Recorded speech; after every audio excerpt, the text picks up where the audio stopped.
Te hemos invitado, Sebastián, porque pensamos que tu análisis y tu, digamos que ya de por sí minucioso balance del sexenio de Andrés Manuel López Obrador a unos cuantos días de que concluya, pues es pertinente pues para este espacio y para muchos otros más. Y entonces, pues de ahí el interés. Queremos saber, pues en términos generales, cómo llega, cómo concluye su mandato el presidente. Bueno, pues me parece, Hiroko y la audiencia, que definitivamente el periodo de Andrés Manuel va a ser recordado como un momento ítico y de parteaguas en la historia política reciente del país. No hay que olvidar que desde Lázaro Cárdenas quizás es el primer gobierno de centro izquierda que llega al poder y que lo permite un sistema político que estaba digamos, controlado por élites que no habían permitido más que la alternancia hacia la derecha. Recordaremos que después de casi 71 años de dominio hegemónico del PRI como partido-estado, el cambio o la alternancia electoral no se da hacia la izquierda, pese a que la izquierda es quien la abre. Hay tesis importantes de politólogos que hablan de un proceso de democratización y de diversificación en términos democráticos y electorales desde el 68 y que cobra mucha relevancia con el PRD y la primera ola, digamos, que impulsa Cuauhtémoc Cárdenas. Pero esto no logra ser aceptado por el sistema político y por las élites y no será hasta casi 30 años después cuando el gobierno de Andrés Manuel logre romper ese bloqueo y permita y tengamos un primer presidente, decía yo después desde Lázaro Cárdenas, de centro izquierda. Esto ha implicado muchísimos cambios y creo que esta es una de las primeras aproximaciones que deberíamos de tener. Es seguramente el primer gobierno, más bien es el primer gobierno de izquierda, de centro izquierda, que se ha aceptado en el sistema político mexicano. Esa es una primera valoración que pondría yo sobre la mesa. Ahora bien, como todos los gobiernos evidentemente han tenido claros y oscuros, esto es difícil de plantearse hoy que el ambiente comunicacional está tan polarizado, sobre todo porque me parece que ha privado mucho en las opiniones hacer balances donde parece que todo es o en contra o a favor. Y yo creo que la tarea de los analistas y también de la gente, de las audiencias, es tratar de hacer un balance. Debemos de partir de una cuestión básica. Todo ser humano es perfectible, es decir, no somos seres perfectos y evidentemente cometemos errores. El presidente es un ser humano y además está ocupando, sí, un cargo importante y una posición de poder, ciertamente, pero también en un contexto muy específico y lleno de contradicciones. Por lo tanto, es completamente normal poder hablar de alcances, pero también de limitaciones y de faltas. Yo propondría entender, o a mí me gusta hacer un balance del sexenio pensando en qué medida, digamos que el sexenio de Andrés Manuel produjo o no una transformación y en qué sentido. Esta fue la propuesta, ¿no? Y este es el planteamiento programático de Andrés Manuel, la cuarta transformación. Y básicamente él lo que planteaba es una transformación en cuatro aspectos concretos y específicos, digamos. Él había hablado de que la cuarta transformación involucraría, primero, rescatar a las instituciones políticas del Estado, segundo, cambiar el modelo económico. Tercero, moralizar al gobierno. Y cuarto, crear una corriente de pensamiento nueva.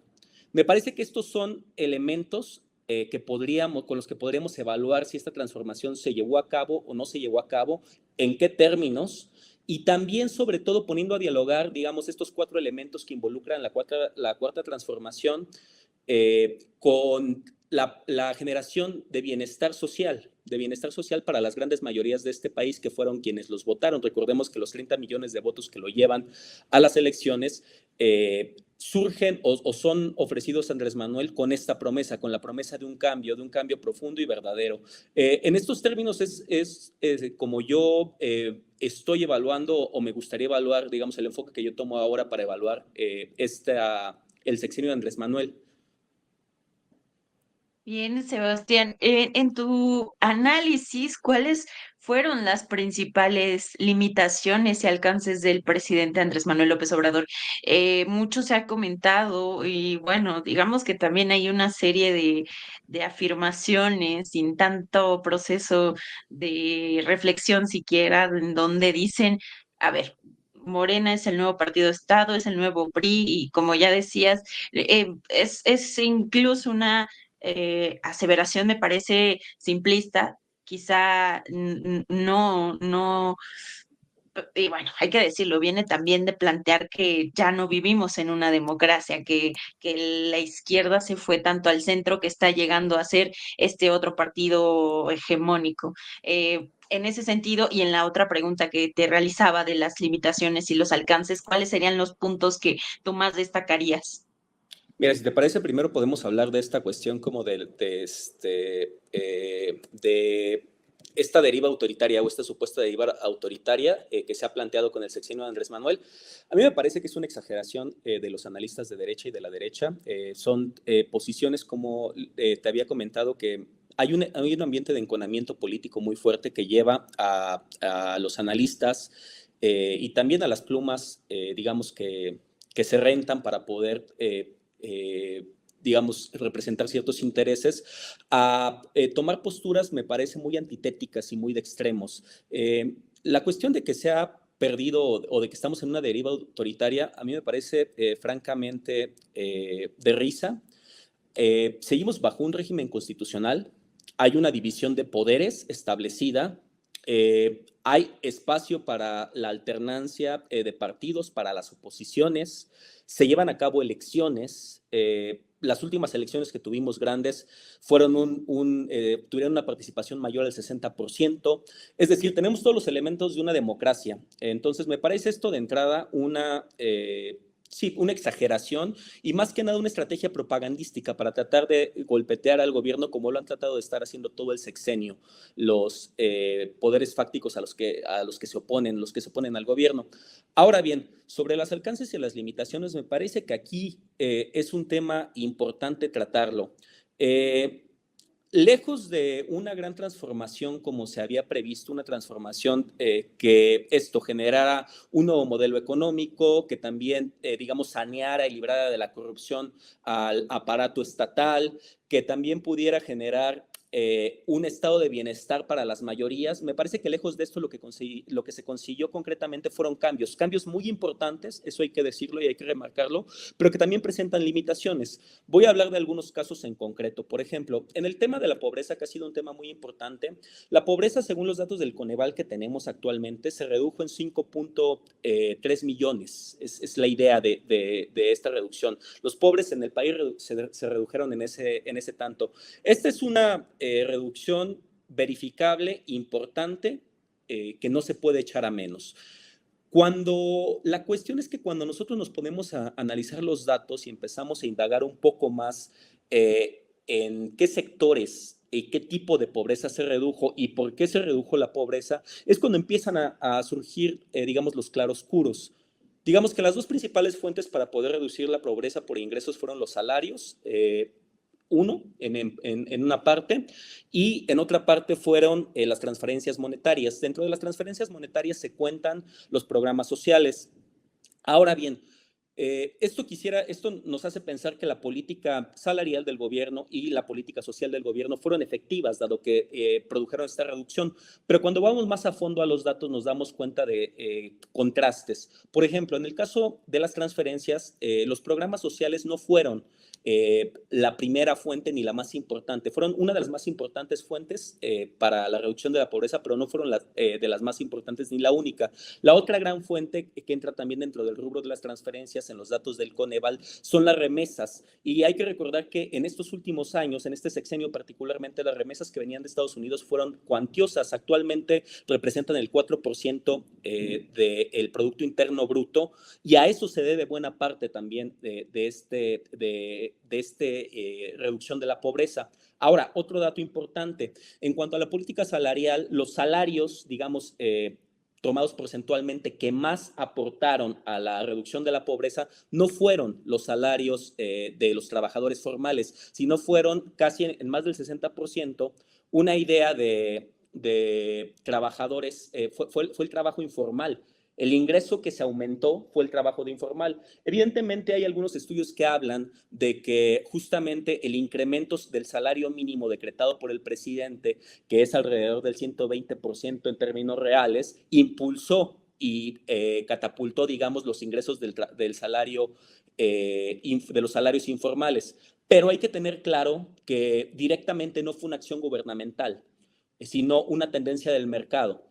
Ahora bien, otra cuestión importante, por ejemplo, también en la pobreza, es hablar de los tipos de pobreza y diferenciarlos. Lo que se redujo sustancialmente fue la pobreza moderada, mientras que la pobreza extrema creció en más de 400,000 personas que se integraron a la pobreza. Es decir, estamos ante un panorama donde los más pobres de los pobres no están accediendo a los beneficios ni de la política social ni de los aumentos salariales, ya sean en el sector formal e informal. Esto nos habla, en un caso concreto y específico, evidentemente de las limitaciones y de los claroscuros del gobierno del gobierno de Andrés Manuel.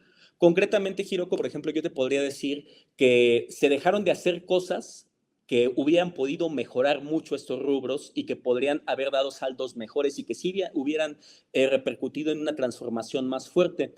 Por ejemplo, cosas que se pudieron haber hecho en términos de política social, se pudo haber ampliado el padrón y crear programas de transferencias, pero más universales, que sí verdaderamente apoyaran a los más pobres entre los pobres. ¿Cómo se hubiera podido financiar esto? Necesariamente se tendría que haber cobrado o generado un impuesto progresivo a la riqueza. Eso hubiera sido un buen camino. Cobrarle a los más ricos de los ricos en México, que por cierto aumentaron su fortuna en este sexenio de manera descomunal, para que pudiéramos tener una agenda de programas sociales mucho mejores diseñados, evidentemente, pero también con más capacidad de llegar a los más pobres de los pobres. En términos de política salarial, por ejemplo, y bueno, no nada más política salarial, sino también hablando, por ejemplo, de política laboral, se hubiera tenido que implementar un aumento en términos reales para que esto funcionara, más o menos un salario para que alcance para la canasta básica ampliada, según los datos del Coneval, tendría que ser un salario mínimo por día de alrededor de 580 pesos. Ese sería un salario que cumpliría con lo que está establecido en la Constitución, que dice que un salario debe de alcanzar a un jefe de hogar para mantener a su familia con dignidad, acceso a alimentación, acceso a educación y acceso a ocio y recreación, por ejemplo. Entonces, ahí tenemos algunos elementos de lo que se pudo haber hecho y que no se hizo y que se estuvo en las posibilidades de hacer y que también nos dejan claro cuáles son los límites de un gobierno como el de Andrés Manuel, que está caracterizado por ser un gobierno, digamos, de inclinación o de corte reformista, que sí busca la disminución de la desigualdad, que sí busca la disminución de la pobreza, pero que no está, digamos, trabajando de manera concentrada en el exterminio, porque es muy diferente plantear la disminución de la desigualdad y la disminución de la pobreza de parte de un gobierno, y eso es lo que lo hace un gobierno de corte reformista, a plantearse verdaderamente exterminar o acabar con estos fenómenos que además son los que algunos de los que mantienen de manera más intensa, dañada y damnificada a las mayorías de México.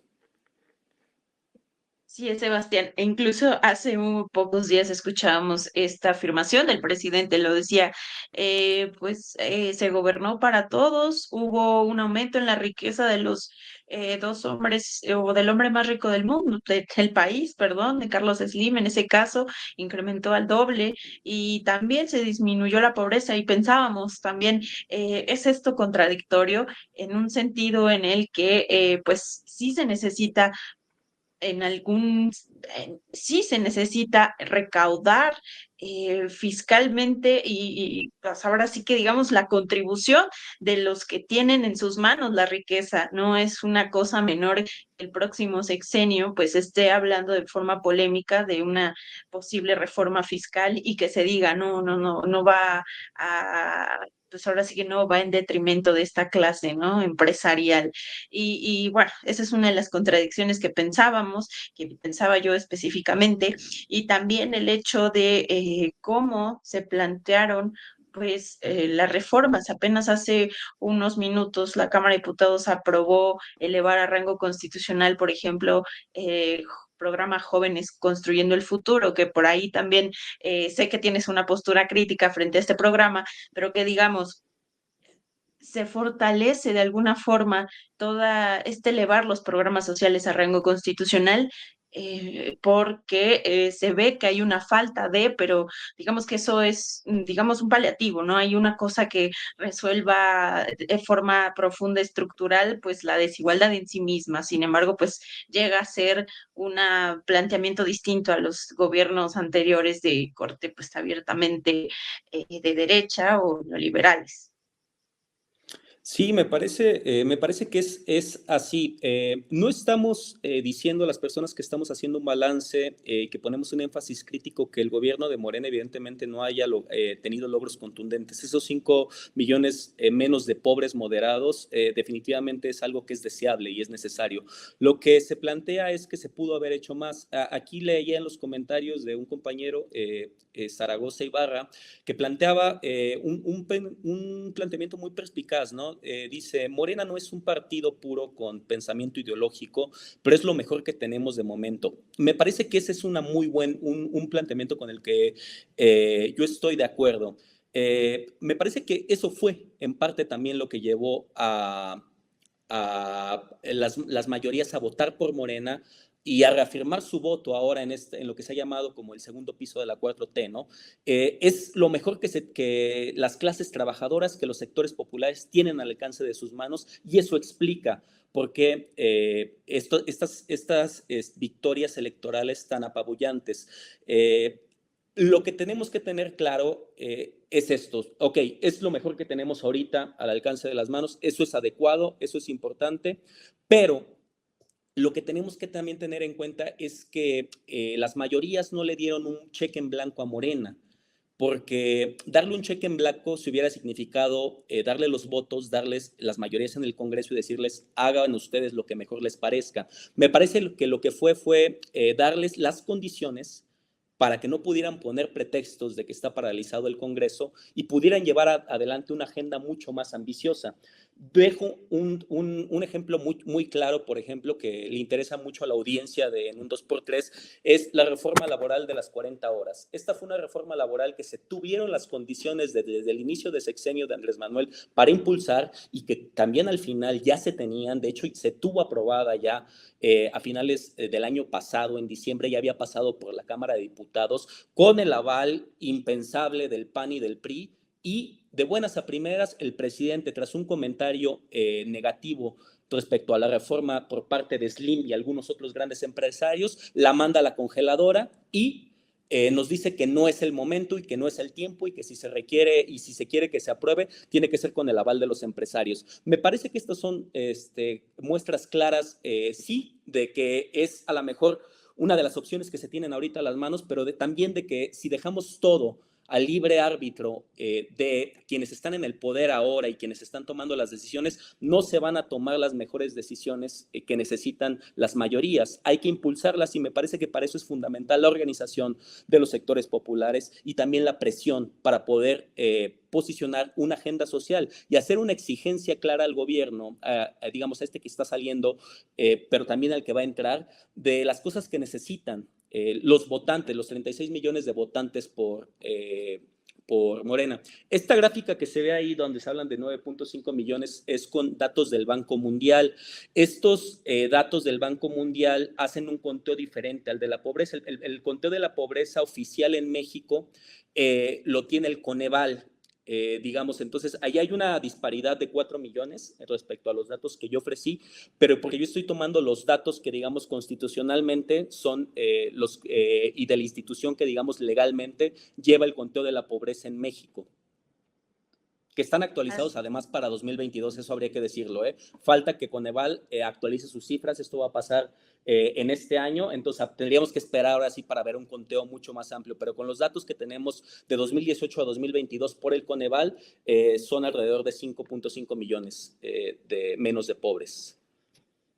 Así es, Sebastián, pues agradezco tu participación en este espacio y sabemos que estás cocinando este texto completo que muy pronto estará en el portal de en un 2x3.info, así que a toda la audiencia que nos está escuchando, que nos está viendo por ahí, pues estén al tanto porque pues Sebastián Olvera nos regala este balance completo, integral, reconociendo, como ya lo mencionaba, los puntos favorables y también las limitaciones, y pues es importante señalarlo para entonces poder exigir al próximo, pues a la presidenta electa, que ya inicia el 1 de octubre su mandato, pues qué es lo que necesitamos y cuál es más allá, digamos, de la persona mandataria que esté al frente, qué es lo que nosotros tenemos que hacer pues para exigir y organizarnos por nuestra cuenta, ¿no? ¿Hay alguna idea con la que quiera cerrar, Sebastián? Pues solamente esto, invitar a la audiencia, a los compañeros a que sigan ejerciendo un punto de vista propio, un punto de vista crítico. Me parece que medios como en un 2x3 ayudan y fomentan a este caso concreto y decir que sin la crítica y sin un punto de vista propio que desarrollemos, no nada más como votantes, sino como una sociedad civil, una sociedad politizada y organizada, no se va a poder avanzar más allá de los límites de lo que ya vimos durante este sexenio y es necesario avanzar. Tenemos, y tal vez con esta idea me despido, el caso concreto de los compañeros normalistas desaparecidos de Ayotzinapa. Esta ha sido una de las grandes faltas de parte del gobierno actual y si no hay presión de nosotros como sociedad civil para que estos casos se aclaren y para que también haya verdad y justicia, pero también se señalen a los culpables, esto no va a suceder. Entonces, por eso es muy necesario hacer estos balances, por eso es muy necesario hacer estas críticas y entender que estas críticas no son los ataques de la derecha. De este lado, desde donde estamos haciendo los planteamientos, son críticas que involucran datos, que reconocen lo que se ha hecho adecuadamente, que reconocen estos aumentos históricos al salario mínimo, que aplauden que hayan salido estas personas de la pobreza. Ya veremos qué dice el Coneval en este año, qué ajuste hace del monto, pero que también es necesario plantear en dónde ha fallado y dónde ha quedado a deber, porque sin esa crítica que además es necesaria y pertinente y que varios compañeros analistas y periodistas estamos realizando, no es posible avanzar y lo más importante, no es posible, esto ayuda a que la sociedad también se organice y presione para que podamos obtener los cambios que son necesarios y no solamente los que son posibles. Muchas, muchas gracias por tu tiempo y tu disposición y pues este espacio siempre será el espacio pues para las ideas, la reflexión y pues la pluralidad. Así que te agradecemos. Pues muchas gracias, Hiroko. Un saludo a ti, a tu equipo y por supuesto a toda la audiencia de En un 2x3.